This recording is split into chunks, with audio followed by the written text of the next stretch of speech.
All right, everybody, this is PMP News, and I'm here with James Madison Audits.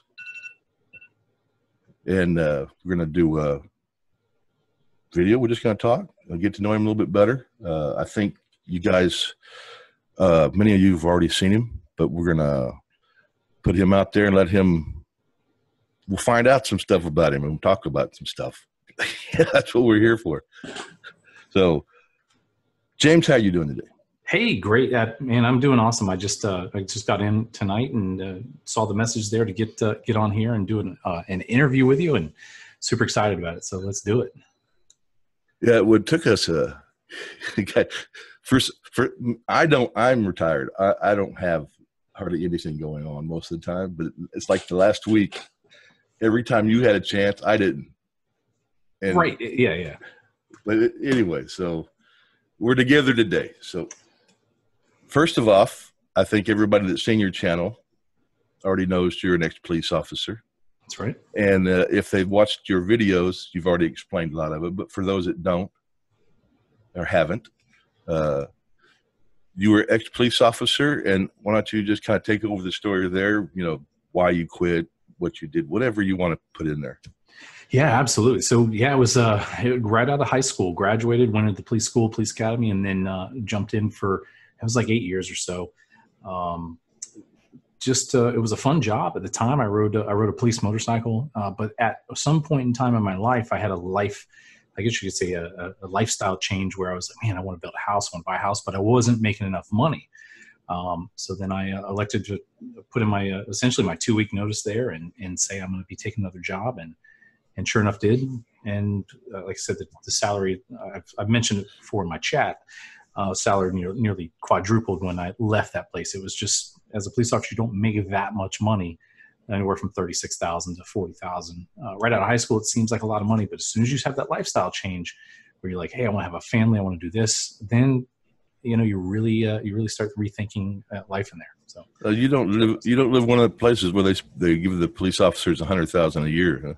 If that's built in overtime, yeah, you get $100,000 a year, but you're working your life away straight, So, I think my highest year there, I think I made 58 or 60,000, something like that with overtime. But I didn't like working a lot of overtime. It was just one of those things that I didn't like doing. So. Yeah, I did the last 14 years of my life. I did a lot of overtime. I didn't like it either, but I had purpose for it. So, in fact, it was so I didn't have to keep working. So you can definitely make a lot of money doing it. There are some agencies that like Dallas and some of the bigger ones when they have over 500 people working that you can easily get in there, and the salary starting is about 60,000, and then with overtime you're taking away at 100, 120,000. But again, working your life away. So yeah, well, I assume with the lifestyle change it was marriage and kids maybe, or going in that direction. So. It does makes you look at life with a different perspective and different goals. So yeah, and I don't really care what anybody says. Money is important. It definitely it makes things much easier to be able to raise a family in a nice place and be able to do the things you want to do to raise that family and protect that family and spend time with that family.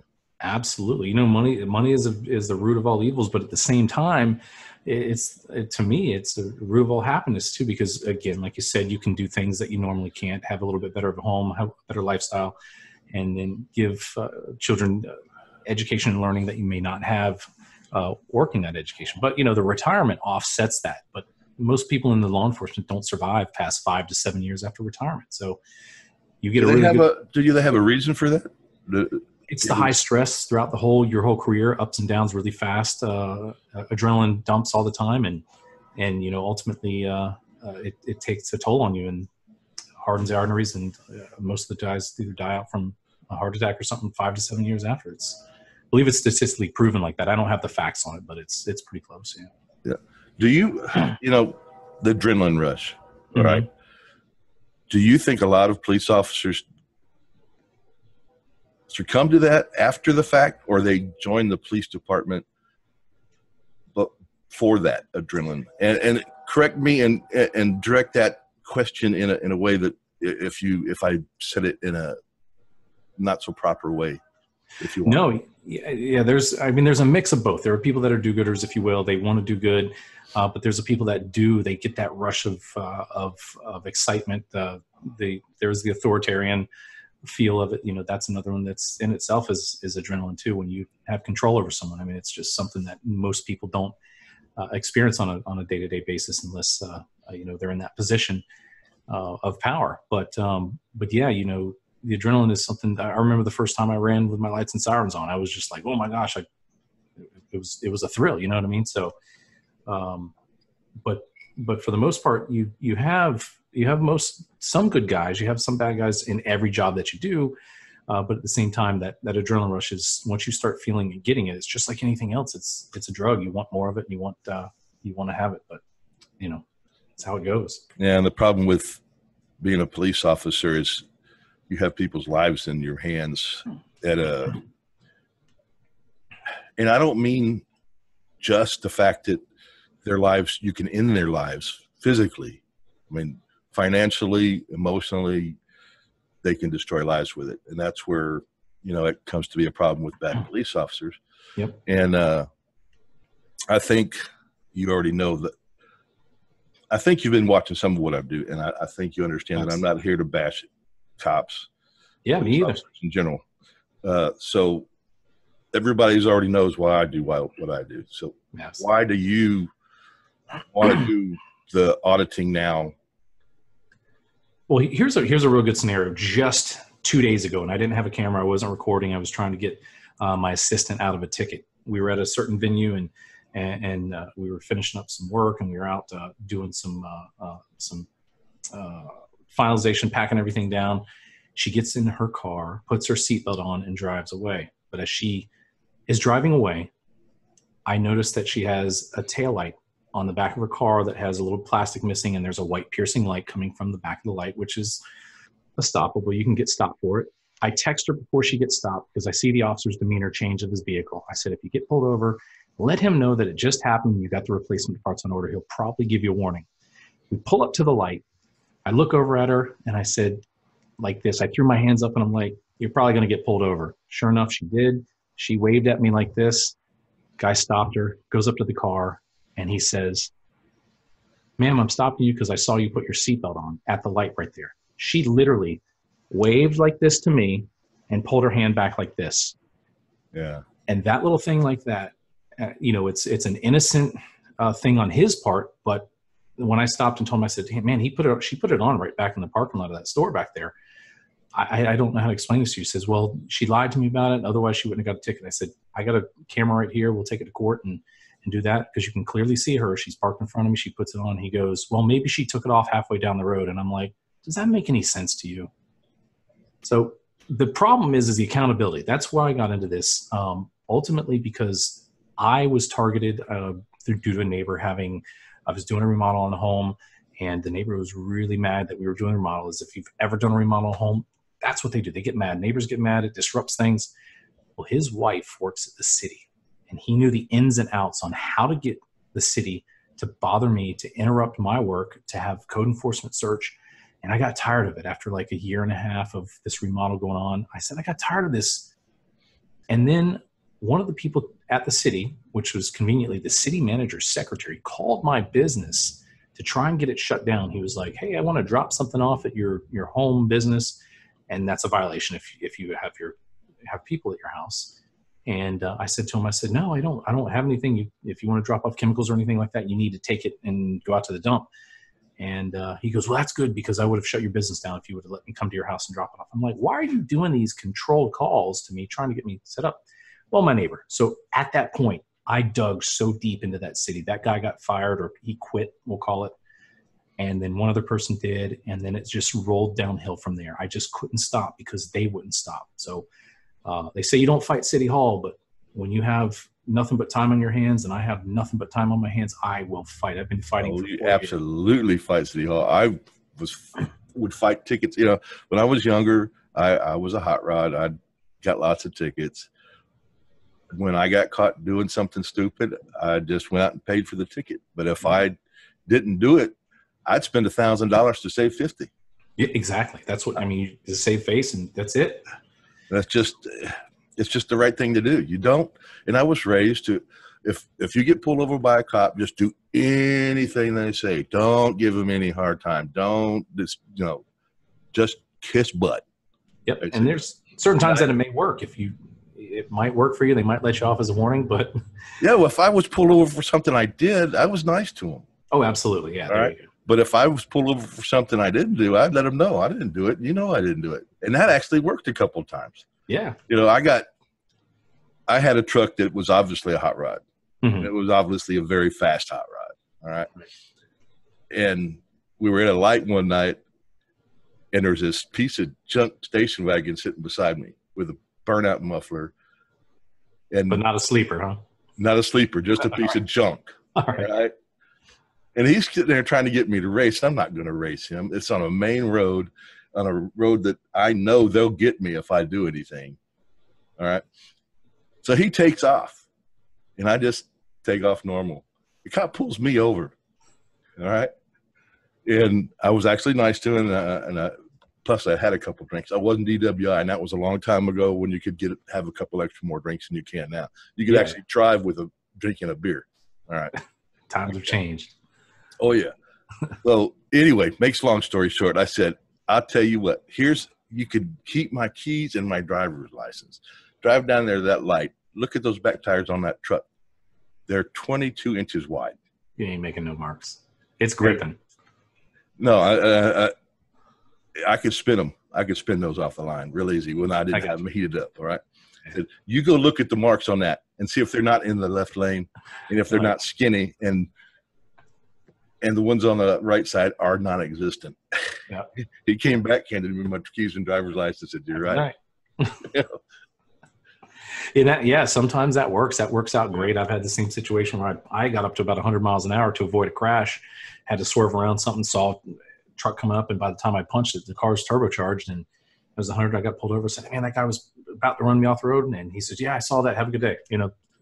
Sometimes that works. Yeah, just being honest. So. Yeah, and it does. But that's because you do have some good police officers out there, and you do have some bad ones, and some of them will actually listen and look at the evidence, and some of them won't. They just do whatever. Yeah. And especially if you've recorded them and you pissed them off, they pull you off after that. But yep. All right. It's amazing. One of the other things that we talked about in the chat was, we had a phone call. That's right. The education, the training of a police officer. You remember I mentioned, a hairdresser gets more training than a police officer before he gets a gun and a badge and gets put out on the streets. Right? Very true. Of course, they do a lot of police stations. You go through extra training once you get there with a training officer, but you're still out on the streets with a gun and a badge. That's right. And sometimes an attitude. That's it. Young in an attitude.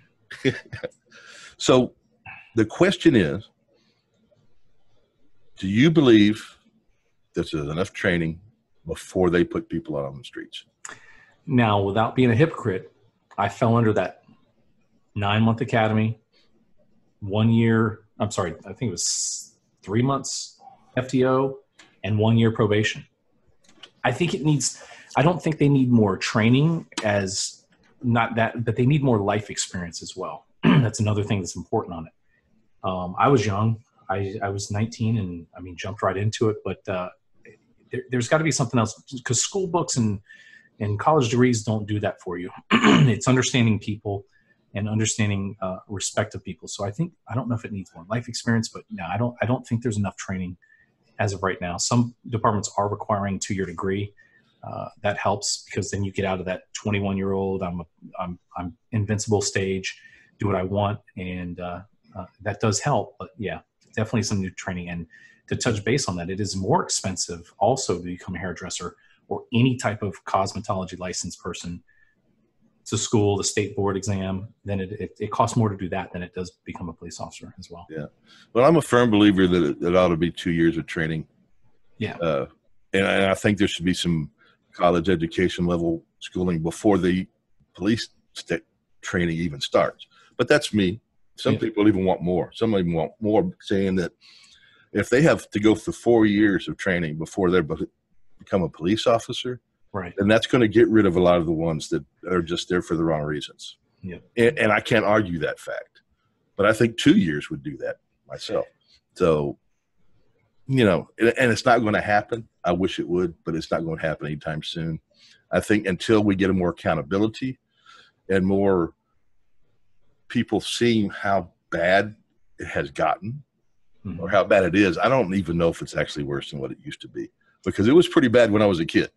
I think now we have if you drew a plateau, or if you drew a chart, this is being like this. What, 70s kids, 60s? When was that? 70s. All right, 70s. I was 80s. born in 60. All right, they were born in 60. So when I look at my parents and when I look at them, the populace was lower, the crime was lower, but the good old boy syndrome back then was a lot higher because you could get away with a lot more. There was no cameras. There was nothing. If a cop said you did something, you did it.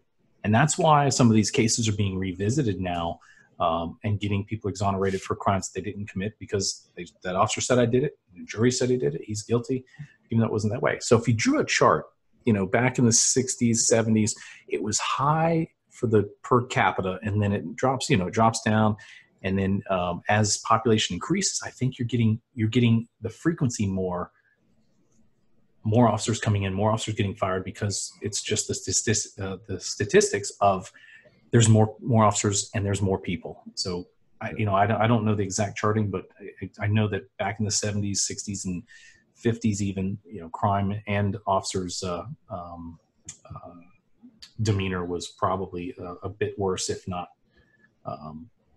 into the criminal realm back then, doing things that they did. Well, I think we're at a turning point, and I think that's why we're getting so much backlash from what we're doing. But it's the cell phone camera that has made it more obvious to people how bad the situation is. Yep. All right. And realizing that police officers aren't the most honest people. And there's 3 people that lie in court, and that's the lawyer, the defendant, and the cop. That's it. That's how they get their stats up. And that's all, and until the court system changes to the point where it's not about a conviction, it's about the truth. Yep. And it's not going to change either, or it's going to, that's got to be part of the change. No, and There's those lots attorneys, of levels. Yeah, those attorneys pride themselves on convictions. That's how they get from ASA, or state assistant state attorney, to state attorney, to legislature. They move up those ranks because of those convictions. So they're not there. Yeah, they're not there to make it right. They do, but they want a conviction. Simple as that. They really do. Well, and I don't know how much it comes into play about being a police officer and your arrest, but arrests must have something to do with promotions as well. Activity does, being active, not having the complaints, doing things right. I mean, that's how you promote the ranks. And some of the guys with a lot of ass kissing, simple as that. That's how they promote themselves up.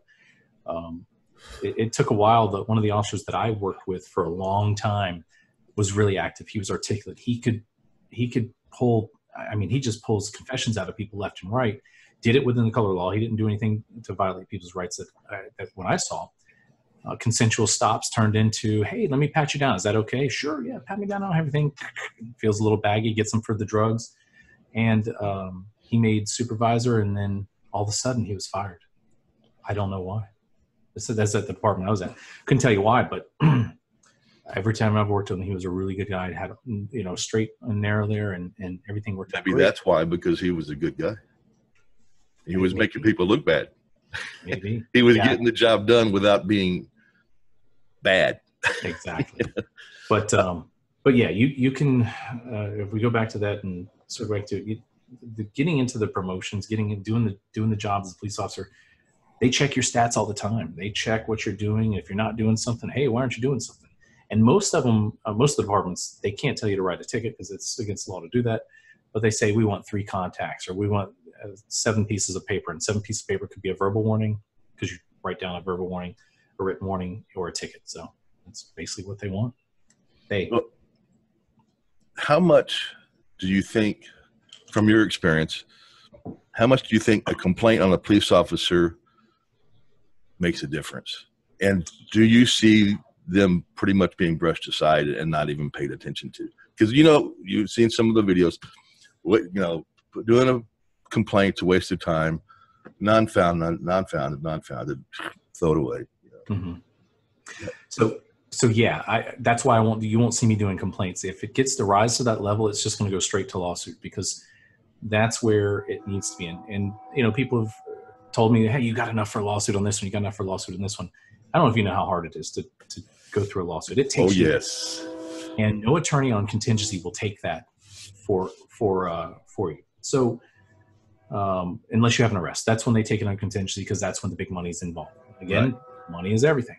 So to answer that question, when you get into complaints, here's a scenario that this is my last complaint I ever had.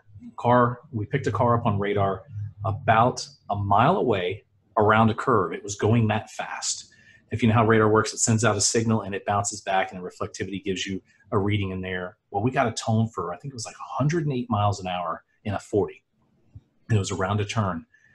And I was sitting there with the sheriff, and we were talking. I guess, man, put your rear radar on. Do you get that too? I'm like, I'm getting 108, 110, 108, 110. He goes, yeah, I got that. We got in position, backed ourselves up. By the time we backed ourselves up, a white Lexus, gone. Tinted windows. Everything you could think of, dark tinted windows, and we got them. It took about 2.5 miles to get them stopped by the time we get there. That's us full out. I didn't like the body cameras. I didn't like the audio, but the deputy behind me had the audio. In a situation like this, we do a felony stop because we don't know what's going on. Something's not right. So we just do our, you know, show your hands, put your hands out the window, unlock the door, or, you know, draw them down with guns. We get them back out, pull them back out. I handcuff them. I said, man, I don't know what you're doing, but we got you 110 miles an hour. He said his friends were in a fight up in Daytona, so we radioed in and said, hey, there's a fight at the boardwalk, or wherever it could have been there. I don't think it was boardwalk or something like that. And he says, oh, I got to get up there and help him. I said, well, right now you're under arrest for reckless driving. Arrest him, put him in the back of the car. It wasn't about 40 minutes later, after we got him back to the police department, he called. I think he texted his parents or something like that.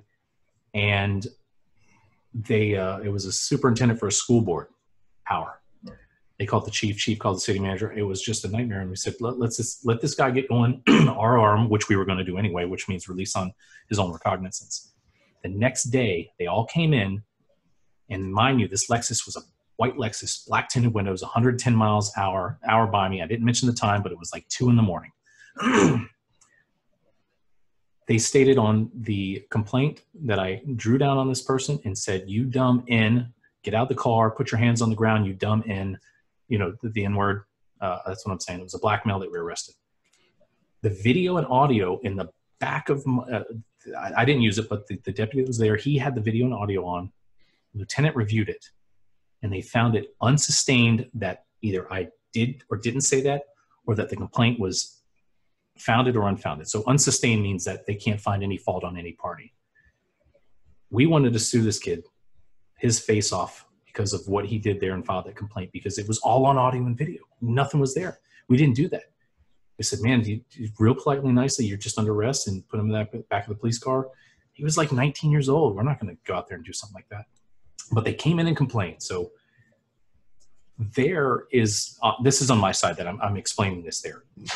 The complaints are no good for the police officers as well as for the citizens, because the cities, the administration don't do anything either way. So they don't want to be involved either on a yes, it was founded or sustained, or that it was not sustained or unfounded. They want to be as neutral as they can, so they don't get a lawsuit from someone, and then the police officers can't sue the citizens. That's what a lot of the times that they do. So. But I will make a statement, and you tell me what you come back on, whatever you want. When you investigate yourself, when you have immunity, and I guess I could say a few other things, but I think that's enough. If you investigate yourself, you have immunity, all right, and you have the power to ruin people's lives. That's a recipe for corruption. It's the recipe, and it's simmering in the pot. It's ready to go. When my wife says I did something wrong, I have 10 or 15 excuses on why I didn't do that wrong, because I'm investigating myself. And same thing applies with them. I mean, I know it's a silly scenario, but yeah, I mean, they're not gonna say that we did anything wrongdoing. They're gonna find everything that they can to protect themselves and not do that, or get that complaint founded or sustained right there. That's just a simple fact of it. Yeah, and I know I'm going to get this comment. Well, they have internal affairs. They're still cops. They're friends. They all drink together. They hang out. It's. I don't care how big the city is. It's still police investigating police. That's it. That's why we need citizens groups to be able to do that independently and have the power to hire. I mean, not hire, but fire. Well, that's what auditors are doing. They're putting it out there for the public, and then the public is redressing their government and putting it out there. So auditors are very important in that realm. It's just what we need to do is find a professional standard of auditors that are doing this and get it out there where we can take action on it and have state attorneys file charges, or attorneys that are on board and say, "Yep, they did it. Let's file federally and let's zap them because they did wrong." Are you getting the hate yet from what you're doing? Yeah, of course. It's not too bad. I mean, there's some people that jump in the comments and they're really aggressive with it. And I said, "Hey, let me tell you my side of the story." And then they say, "Well, I appreciate that." And just explaining it to them, because there are some people that are so anonymous that they just will throw out anything out there and say, "You should be dead too." Yeah. Oh God, I get that. But all I'm out here doing is because this occurred to me with constant just harassment from the police and code enforcement, that it turned me into what this is. And that's all this is about, is me trying to protect some of the little people out there that don't have essentially the backbone to go out there and say, "What are you going to do about it? You're not going to do anything about it. If you do, I'm going to sue you, or if you do, I'm going to make a complaint," which, we didn't already went over that. We don't. But standing up to the police officers that are being the bullies that they can be. Well, I don't want this to go too far. Is there anything, or too long? Is there anything that you would like to add to your story or message to get out at this time? No, the main thing is if you're watching these videos, you can also be part of this. There's a lot of auditors that you can see that are we'll call it up here in the 10 zone, where they're just cussing and screaming and yelling. If you are going to get out here and do these types of audits, if you're going to come out here and you're going to be in the police space, make sure you have all of everything in a row. Have your statutes known, your statutes memorized, the Constitution of First Amendment minimized. But you can go out here and do this, and everybody can do this with a camera, and make a difference in it. Whether it be respecting the police's their distance, still being able to record them and hold them accountable. I got into it, and I can see the importance and the power that has come behind it just because of a few people. 3 times I've been detained or hemmed in a parking lot now, and I stood for my rights, and it thwarted that deputy, specifically on one that I did with a Second Amendment audit, thwarted him from going any further. I think I was the one that stopped that from, "Well, let me have your ID now," because he knew that I was there and I was going to stop this from happening. He doesn't have any charge, and those guys backed off. There was a standoff after it, yeah. Do you want to do a plug for the other organization you work with for the Second Amendment right now, or you want to leave that out for now? Either one. We got, if you are a Second Amendment auditor and you're in Florida, there's a company, yeah, I'll do it. I guess we'll do it. So, yeah. So in addition, I'm part of a group called Florida Carry. We as the group are out there expressing Second Amendment rights for open carry, and also just the general gun laws. If you haven't seen from PNP News here, you've probably seen some red flag laws that people are taking guns left and right. I'm not really a gun fan per se, but I respect mine. I have my own firearms, but I'm not one of those. I don't have 10 firearms. I have one and maybe another for sport shooting.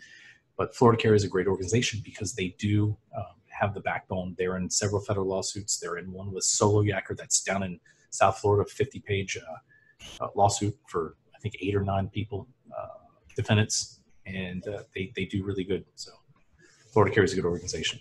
Yeah, I'm glad you wanted to plug them because you're affiliated with them. You know more about them, and I've been known to work with Open Carry Texas, and right. That's awesome. And that they're kind of doing the same thing. So I like to plug them, and I believe in the Second Amendment. So I always try to get that in there when I can. But since you were the one affiliated with them and working with them, I figured I'd leave it up to you. Yeah. All right. So I hope everybody goes to James Madison Audits, and I'll put a link in the description. Yep. So you go by and check out what he does, and I hope y'all will give him support. He's doing a really good job. stays calm. He knows what he's doing, and like I said, does a good job at it. So go by and show him some love and support, and that's it for now. And we will see y'all next time. All right. Thanks, everybody.